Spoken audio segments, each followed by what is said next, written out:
Welcome viewers, আমি কালো আত্মা চলে আসলাম আরও একটি নতুন এপিসোড নিয়ে। আজকের এপিসোডে আপনাদের জন্য থাকছে কিছু ভয়ঙ্কর ঘটনা। আশা করি পুরোটা সময় জুড়ে থাকবেন, তাহলে হয়তো বুঝতে পারবেন যে আসলে ঘটনাগুলো কতটা ভয়ঙ্কর।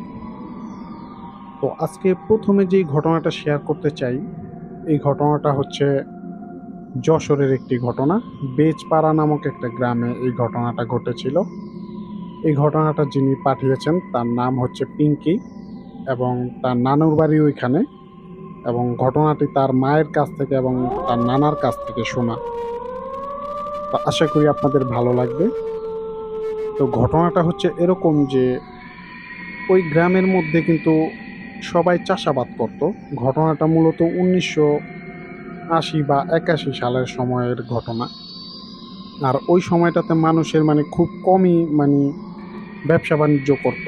কিন্তু ওই সময়টাতে প্রধান যে কর্মসংস্থান ছিল সেটা একমাত্র কৃষিকাজ। এটাকেই প্রধান কাজ বলা হতো ওই সময়টাতে। তো এই কাজটাই সবাই করত। কিন্তু এখানে আরেকটা বিষয় হচ্ছে যে ওই সময়টাতে যে যারা যে ধান, তারপর গম, কৃষিকাজ যেগুলা করত, তাদের ক্ষেত থেকে যেমন ধান চুরি হয়ে যেত, রাতের বেলা কেউ কেটে নিয়ে যেত চোরেরা। তো এরকম প্রায় সময় ওই জায়গাটাতে ঘটতো যে তাদের ধান চুরি হয়ে যেত। ওই এলাকার মধ্যে প্রচুর ধান হইতো ওই সময়টাতে। তখন এলাকাবাসী সবাই মিলে চিন্তা করলেন যে আসলে কি করা যায়। পরবর্তীতে সবাই মিলে গবেষণা করে বের করলেন যে এখানে একটা পাহারাদার রাখলে কেমন হয়, যে পাহারা দিবে। তো পরবর্তীতে ওই গ্রামেরই একটা যুবক ছিল, খুবই শক্তিশালী এবং মানে জোয়ান ছিল সে। তাকে এই কাজটা দেওয়া হয়। মূলত সে অনেকটা গরিব ছিল, যার কারণে সে এই দায়িত্বটা নেয়। তাকে দেওয়া হয় পাহারাদারের দায়িত্ব, এবং গ্রামের সবাই মিলে বলে যে তাকে প্রতি মাসে সবার থেকে টাকা তুলে তাকে একটা বেতন পরিশোধ করে দেওয়া হবে।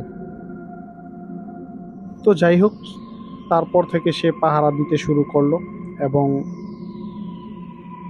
প্রতিদিন সে পাহারা দিতেছে নিয়মিত, কোনো সমস্যা নাই, আর কোনো চুরিও হইতাছে না।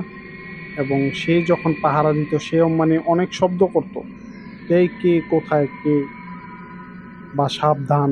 এটা হয়তো আপনারা অনেকে জেনে থাকবেন যে গ্রামে কিন্তু এরকম যারা চকিদার ছিল তারা কিন্তু এরকম শব্দ করে। মূলত শহরেও কিন্তু এরকম অনেক জায়গায় হয়, অনেক পাহারাদাররা এটা করে। তখন সেই যুবকটাও সেরকমই, রাতের বেলা এদিক সেদিক ছুটাছুটি করতেন, দৌড়াদৌড়ি করতেন, এবং চিৎকার করতেন, শব্দ করতেন, হাঁক ছেড়ে ডাকতেন, এরকম করতে লাগলেন। তো খুবই ভালো চলতেছিল। সমস্যা শুরু হয় যেমন ঠিক 1-1.5 মাস পরে। 1-1.5 মাস পরে একদিন সকালবেলা মাঠে যখন মানুষজন যায় কাজের জন্য, ঠিক তখন সবাই দেখতে পায় যে সে মাঠের মধ্যে একটা ডোবা ছিল, মানে গর্ত ছিল যেখানে পানি জমা, কচুরি পানা ছিল সেখানে। ঠিক সেখানে সেই যুবকটাকে মৃত অবস্থায় পাওয়া যায়, এবং তার মাথা কাটা ছিল এবং হাত পা বাঁধা অবস্থায়, এবং মাঠের একটা জায়গাতে তাজা রক্ত পড়ে আছে, বুঝাই যাচ্ছিল যে এখানে তাকে মারা হয়েছে। তো পরবর্তীতে সেই যুবকটাকে দাফন করা হয়, কিন্তু তার মাথাটা আর খুঁজে পাওয়া যায়নি। এই ঘটনাটা ঘটার পরে সেখানে আর কেউ পাহারা দিতে রাজি হয় না, এবং ওই এলাকার যে মানুষজন ছিল তারাও আর নতুন করে কোনো পাহারাদার নিয়োগ করে নাই।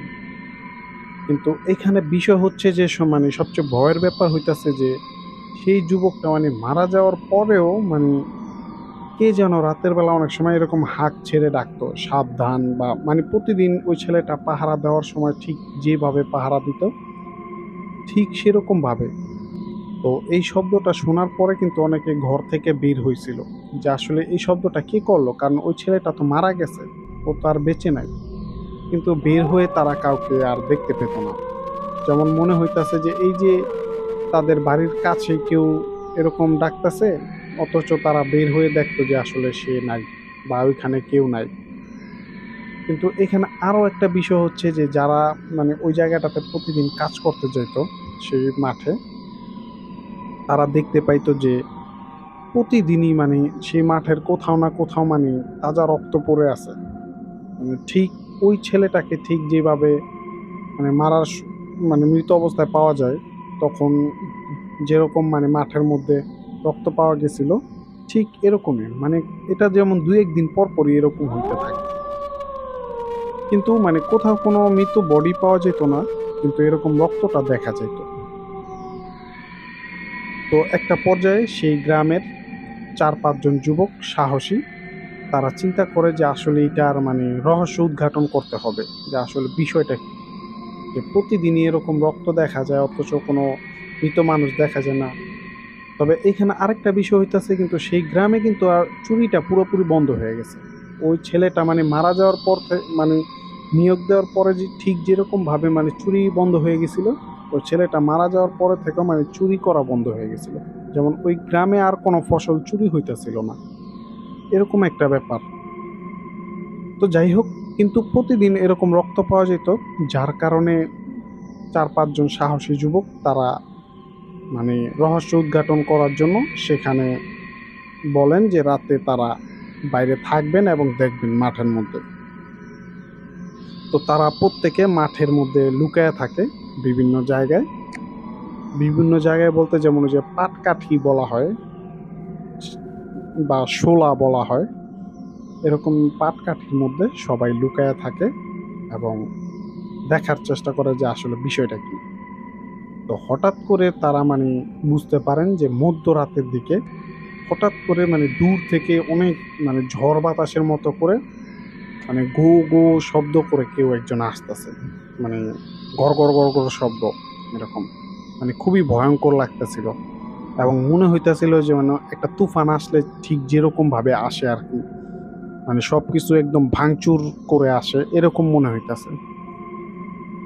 তখন তারা মানে সেইখানে মানে শুয়েছিল সেই পাটকাঠির ভিতরে, তারা সেইখান থেকে মানে মাথা বের করা ছিল, তারা মানে দেখতে পাচ্ছিল যে মানে দূর থেকে কেউ একজন দৌড়ে আসতেছে ছায়ার মতো, এবং চারিদিকে অনেক বাতাস বইতেছে এরকম মনে হইতেছে। তো একটা পর্যায়ে তারা বুঝতে পারেন যে আসলে ওইটা ছায়া না, ওইটা মানে সত্যি সত্যি একটা মানুষের বডির মতো। তো পরবর্তীতে ঠিক তারা যেই জায়গাটাতে মানে লুকায় ছিল সেই জায়গাটাতে এসে সেই অবয়বটা দাঁড়ায় এবং আশেপাশে তাকাইতে থাকে। কিন্তু এখানে বিষয় হচ্ছে যে এটা কিন্তু সেই যুবকেরই লাশ, মানে যার ওই যে যাকে মেরে ফেলা হয়েছিল, পাহারাদার ছিল যে, তারই লাশ, কিন্তু তার মাথা ছিল না। এবং সে এদিক সেদিক দেখতে থাকে, একটা পর্যায়ে সে মানে মাথাবিহীন সেই ঘাটটাকেই ঘুরায়া মানে তাদের দিকে একটু তাকায়, তাকায়া পরবর্তীতে সে সেখান থেকে একটা দৌড় দিয়ে মানে আস্তে আস্তে হাওয়ায় মিলিয়ে যায়, মানে সে কোথায় যেন উদয় হয়ে যায়। তো যখন এই দৃশ্যটা সবাই দেখে, তবে এখানে আরো একটা বিষয় হচ্ছে যে সেই ছেলেটার মানে গলা দিয়ে কিন্তু অনবরত রক্ত পড়তেছিল, মানে ঝর্ণার মতো রক্ত পড়তেছিল। তো এই দৃশ্যগুলা দেখে সবাই মানে সেখান থেকে বের হয়ে মানে যে যেদিকে পারে ছুটাছুটি করে পালানোর চেষ্টা করে, এবং প্রত্যেকে মানে এক এক জায়গায় গিয়ে এক একটা মানে অজ্ঞান হয়ে পুড়ে যায়। তো পরবর্তীতে যখন তাদের জ্ঞান ফিরে সকাল হয়, তখন এলাকাবাসী সবাই তাদেরকে মানে খুঁজে খুঁজে বের করে, এক একজনকে এক এক জায়গায় সেন্সলেস অবস্থায় পাওয়া যায়। পরে প্রত্যেকে মানে জ্ঞান ফেরার পরে তারা এই বিষয়টা শেয়ার করে যে এরকম দৃশ্য তারা দেখছে। এবং তাদের ভাষ্যমতে তারা হয়তো এটা ভাবেন যে হইতে পারে যে তারা যেই রক্তগুলা দেখে দুই একদিন পর পর, সেই রক্তগুলা যারা চুরি করতে আসে তাদেরকে ওই অবয়বটা মানে মেরে তাদের ডেড বডিটা মানে কোথাও ফালায় দেয়। আর ওই জায়গাটাতে হয়তো রক্তটা এই কারণে দেখা যায়, যার কারণে এই গ্রামে এখন আর চুরি হয় না। আবার এমনও হইতে পারে যে যারা সেই যুবকটাকে মানে মেরে ফেলছিল, সে মৃত্যুর পরে হয়তো এর প্রতিশোধ নিতেছে, এরকমও হইতে পারে। কিন্তু ওইখানে একটা বিষয় হচ্ছে যে মানে ওই গ্রামের মধ্যে আর মানে কখনোই মানে এরকম চুরি হয় নাই। এমনকি কেউ মানে চুরি করার কথা চিন্তাও করে না যে হইতে পারে যে চুরি করতে গেলে হয়তো তারা আর কখনো ফিরে আসতে পারবে না বাড়িতে। তো এই বিষয়টাও নাকি মানে এখনো হয় সেই যশোরের যে বেজপাড়া গ্রাম ছিল সেই গ্রামের মধ্যে, যে ওই যুবকটাকে নাকি এখনো মাঝে মধ্যে দেখা যায়। তো এখন আমি জানি না এটা কতটা সত্য। যদি আপনারা হয়তো ওইখানকার কেউ থেকে থাকেন, যদি জেনে থাকেন, তাহলে হয়তো বলতে পারবেন যে আসল কাহিনীটা কি। তো যদি ওইখানকার কেউ শুনে থাকেন তাহলে অবশ্যই আমাদের কমেন্টে বিষয়টা জানাবেন যে আসলে কি এরকম দেখা যায় কিনা সেই যুবকটাকে। সো ভিউয়ার্স, এই ছিল প্রথম ঘটনা। এবং দ্বিতীয় যে ঘটনাটা আজকে আপনাদের সাথে শেয়ার করব, এই ঘটনাটা যার সাথে ঘটেছিল তার নাম হচ্ছে নয়ন, এবং সে এই পিঙ্কিরই একজন কাজিন হয়। তো তার সাথে ঘটে যাওয়া একটা ঘটনা। তো সে একজন সিভিল ইঞ্জিনিয়ার, এবং তিনি বরিশালের কোনো একটা জায়গায় কর্মরত ছিলেন। এবং বরিশাল যে বাকেরগঞ্জ ওই জায়গাটাতে তিনি, তো তার অনেক সময় দেখা গেছে যে তার বিভিন্ন জায়গায় ভিজিট করতে যাইতে হতো। তো তাদের 4টা বাইক ছিল। সেই বাইকের মধ্যে মানে 8 জন তারা কাজ করতো সবসময়, বিভিন্ন জায়গায় ভিজিট করত। তো সেই বাকেরগঞ্জ থেকে মানে বরিশালে যাওয়ার একটা পথ ছিল। সেই পথটা দিয়ে যখন মানে তিনি ভিজিট করতে যাইতেন তার বিভিন্ন সাইডে, বিভিন্ন প্রজেক্টে। তো এরকমই একদিন তিনি গেছিলেন, এবং তার আরও যে সহকারী যারা ছিল সবাই গেছিল সকালে, এবং তাদের ফিরতে সন্ধ্যা হয়ে যায়। তারা মানে বাইকে করে আগে চলে আসেন, এবং তাদের যেহেতু মানে তাদের একটু অন্যরকম মাইন্ড, তাই তারা বাইকে উঠলেই মানে উড়াধুরা চালায় আর কি। তো যাই হোক, তাদের যিনি মানে বস ছিলেন সে পেছনে পড়ে গেছে, এবং তারা এসে, সে আর তার আরেকজন কলিগ, তারা যেই জায়গাটাতে থাকতেন ওইখানকার একটি চায়ের দোকানে বসে মানে চা খাইতেছিলেন।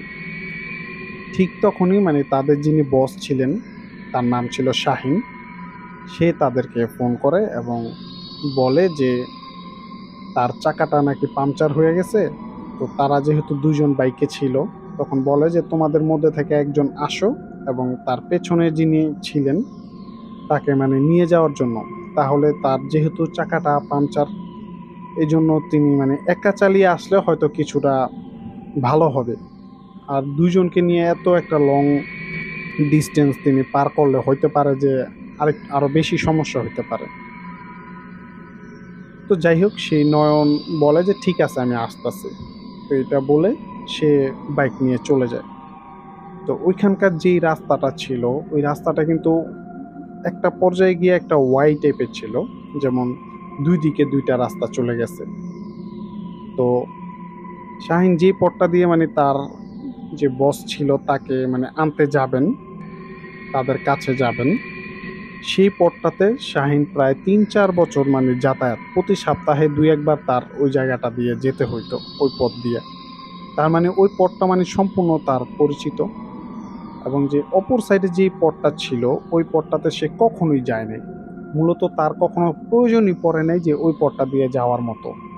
কিন্তু নয়ন কিন্তু সেদিন ভুল করে মানে সেই পথটা দিয়ে চলে গেছেন, এবং অনেক দূর সে চলে গেছেন। কিন্তু ওই পথটা ছিল এরকম খুবই নির্জন, এবং সেখানে কোনো মানুষজন নাই। আর যদিও শীতের দিন ছিল যার কারণে হালকা কুয়াশা ছিল, বেশি দূরে দেখা যায় না। তবে ওই পথটা দিয়ে মানে যাওয়ার সময় মানে পুরা পথটার মধ্যেই 2 পাশে শুধু ধান ক্ষেত, এবং মাঝে মাঝে কিছু ইটের ভাটা পড়ে, এবং সেই ইটের ভাটাগুলোও মানে মানুষজন নাই, এরকম একটা অবস্থা।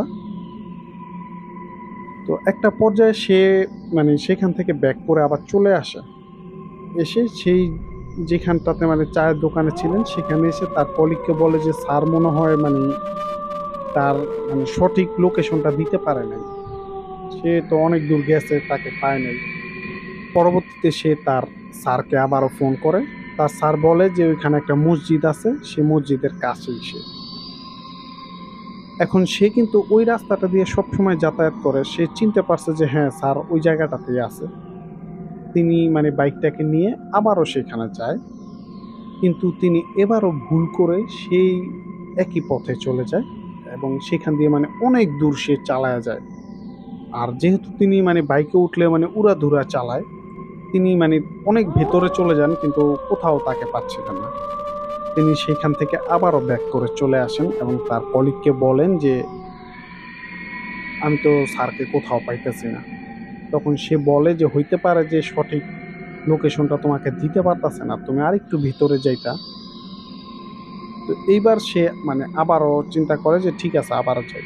তো পরবর্তীতে সে যখন আবারও যায় এবং সে তৃতীয়বারের মতো সেই একই পথ দিয়ে সেই ভুল রাস্তায় সে চলে যায় এবং সেখানে যেয়ে তিনি মানে অনেকটা ভেতরে চলে যান। তো একটা পর্যায়ে মানে তিনি ভাবেন যে কোথায় স্যার। তো হঠাৎ তার মনে পড়ে যে আসলে আমি তো এই পথ দিয়ে সবসময় যাতায়াত করি, এই পথে তো ধান ক্ষেত নাই এরকম। যখন তার এই বিষয়টা মনে পড়ে তখন তিনি বাইকটা ঘুরে সেখান থেকে মানে চলে আসবেন। তো তিনি যখন মানে বাইকটাকে মানে অনেক গতিতে চালাইতেছিলেন, হঠাৎ করে তার মনে হইলো যে তার বাইকের সামনে দিয়ে একটা ছোট বাচ্চা, মানে উলঙ্গ ছিল বাচ্চাটা, মানে রাস্তার বাম পাশ থেকে ডাইন পাশের দিকে গেল দৌড় দিয়ে, এবং রাস্তার পাশ দিয়ে একটা মহিলা হেঁটে হেঁটে যাচ্ছে সাদা কাপড় পরা। তো সে যখন মানে জাস্ট এটা কয়েক সেকেন্ডের মধ্যে এটা ঘটে গেল, কিন্তু তিনি ভাবতেছেন যে এখানে কোনো বাড়িঘর নাই, আর এই মহিলাটা কোত্থেকে আসলো। তো হঠাৎ করে মানে তিনি যখন সেই বাচ্চাটা যখন তার মানে বাইকের সামনে দিয়ে দৌড় দিল, সে মানে সেই বাচ্চাটাকে, যেহেতু বাইকটা অনেক গতিতে ছিল, সেই বাচ্চাটাকে বাঁচানোর জন্য বাইকটাকে মানে সাইড করার চেষ্টা করেন এবং সে একটুর জন্য মানে নিচে পড়েন নাই। এবং তিনি সেই সাইড করার সময় মানে কয়েক সেকেন্ডের জন্য দেখছিলেন যে সেই যে মহিলাটা ছিল হেঁটে যাচ্ছিল, সেই মহিলাটা মানে তার দিকে ঘুরে তাকায় এবং মহিলাটার পুরা চেহারা একদম কালো, জাস্ট শুধু তার চোখ দুইটা দেখা যায়। এবং মহিলাটা ঘুমটা দেওয়া ছিল, ঘুমটা বলতে মানে স্বাভাবিকভাবে মহিলারা কাপড় পরলে ঠিক যেভাবে মাথায় যতটুকু কাপড় দেয় ওরকম বড় ঘুমটা না। ঠিক তখনই মানে সে কিন্তু বাম পাশে ছিল না, সে বাম পাশ থেকে মানে ডান পাশে চলে আসছিল। ঠিক তখনই তার পেছন থেকে মানে আরও একটা বাইক চলে আসে এবং ওই বাইকটার সাথে মানে একটুর জন্য মানে অ্যাক্সিডেন্ট হয় নাই।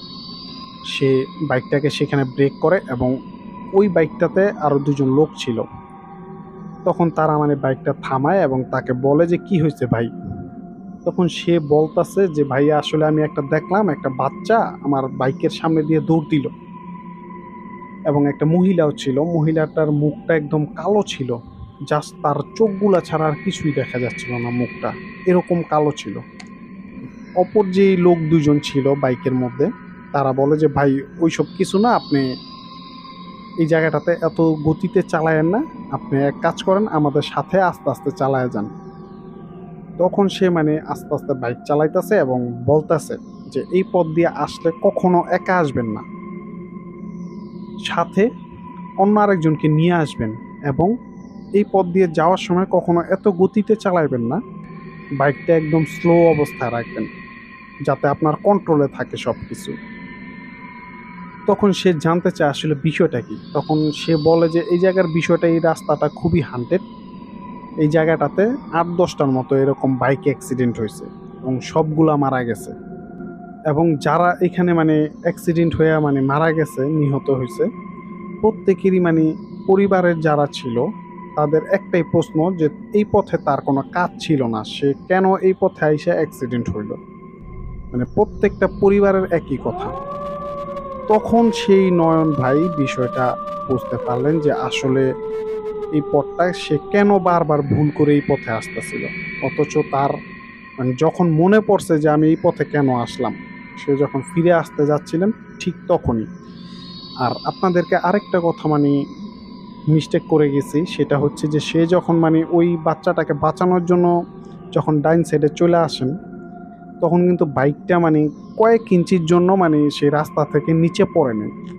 আর বাইকটা যদি মানে বাইক সহ যদি সে নিচে পড়ে যাইতো, রাস্তাটা কিন্তু 10 ফুট উঁচু ছিল সেই ধানের জমি থেকে।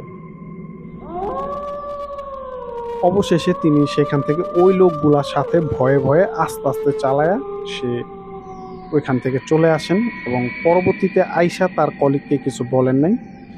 সে বলেন যে আমি তো তাদের পাইনি, আমি মনে হয় ভুল রাস্তায় চলে গেছিলাম। তখন তার কলিগ বলে বস তো তোমার উপর অনেক রাগ করছে, তুমি যাও নাই। তখন সে আর তাকে মানে বিষয়টা খুলে বলে নাই। পরবর্তীতে যখন সে অফিস টাইমে যখন তার বস সহ সবাই উপস্থিত ছিল, তখন সবার সাথে মানে এই বিষয়টা তিনি শেয়ার করেন যে এরকম ঘটনা তার সাথে ঘটছে। তো পরবর্তীতে মানে ওই লোকগুলার সাহায্যে মানে সে ওইখান থেকে আসছিল এবং ওই লোকগুলা না থাকলে হয়তো সে আজকে আর বেঁচে ফিরতে পারতো না।